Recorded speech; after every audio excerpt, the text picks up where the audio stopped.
So at this point, you can see that we got the patio done, and we sat out there on the patio with a few of our old chairs and realized that the trees we cut down took away a lot of our privacy.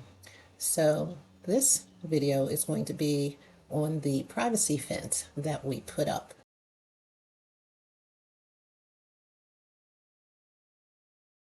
So again, I consulted my designer, AI, artificial intelligence, and looked at a couple of pictures, one with a trellis and one with just a fence, and got some ideas and decided to go with just the fence so we have more space on our patio.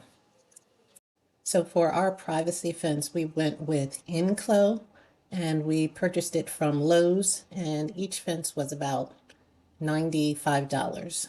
It has about 11 panels in it, and we went with the space in between each panel. So here we laid out the wood panels on the ping pong table, along with some small parts in the bag, like the spacers and the post caps. Also in the boxes, you can find the right and left post, along with the ground stakes that you'll hammer into the ground. And also there are screws, and they give you a drill bit, and those blocks you use as spacers, and also the one with the knob is something that you use to hammer at the top. For us, that kind of broke, so we had another bigger piece of wood that we used. Of course, they give you an instruction book, and it has a lot of pictures, which is helpful.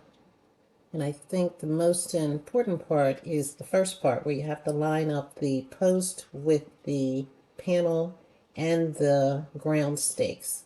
And they also give you a spacer to make sure you're doing that. Once you've done that, I think it goes pretty smoothly. You have to use the drill bit to ensure that it's lined up. Here you can see where we have the black bottom post hooked into the ground stake, which is the gray part, along with the wood panel. And then that little piece of wood underneath the wood panel is the spacer to make sure everything lines up. And then you just put in the screws into the black post and do the same on the other side. Here we are putting in the second wood panel in between the two posts. Had a little bit of a challenge. We already put in the spacer between the first and the second panel, but eventually we got it, and put it in.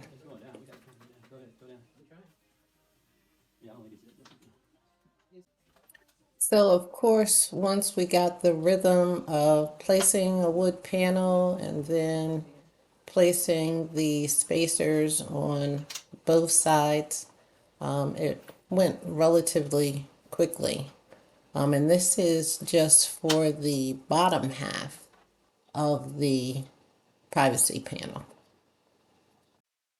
So the next step is to go outside with your privacy fence that is half done, where you have 6 panels in, and hammer the stakes into the ground, the silver part of it.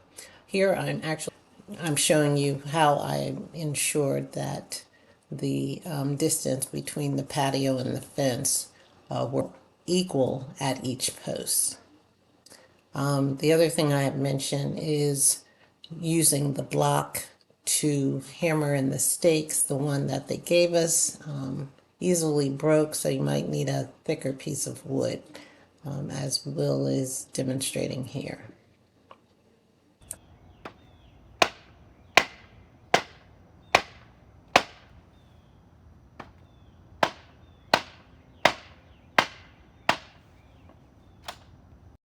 So after you have hammered in the bottom portion of the privacy fence, you are given a post bridge, a bridge for the top portion, which is the silver part here.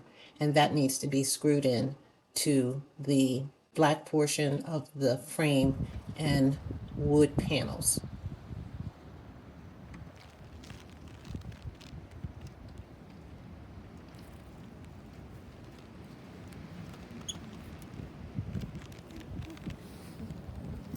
Just take these spacers out.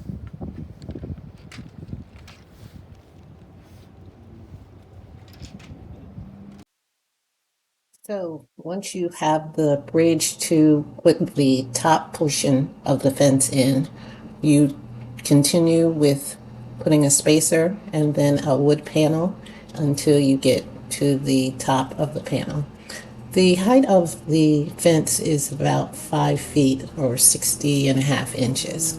At the top, there is another screw to put in, and then the caps on the top of the posts. If you have multiple fences, like we did, there are ties to connect the fences together so you won't have a space in between the different fences.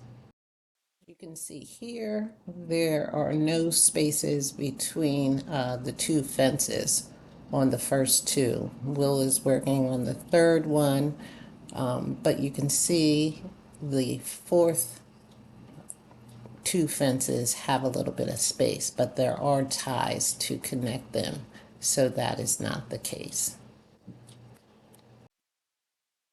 So we decided to have two portions of the fence look like a pony wall, so we would be able to see part of the backyard. So we just put the caps on top of the half fence. We do have the panels for the two pony walls if we decide to make the fence larger, but for now, this is what we decided on doing.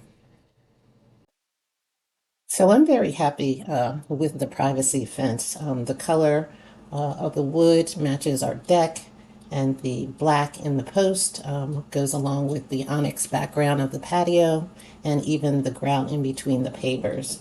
The height is what we like. It's about 5 feet tall, and we're able to see through with the spacers, which is something that I definitely wanted. The stakes, which was one of the concerns that I had, was to make sure the fence did not fall over. And they seemed very sturdy, and I believe it said over about 30-mile-per-hour winds that it can withstand, which is very good. It was very easy to assemble, once you get started. I think you have some things that may delay, but once you get started, it's very easy to assemble it. And the price I didn't think was bad. It was about $95 per fence, the one that we got at Lowe's. So overall, I'm pleased with the aesthetics of it, the ease of use, the pricing, and the fact that I think it's going to be sturdy. If you liked the video, please give it a thumbs up and share it. And if you haven't subscribed, please do so. Thanks for watching.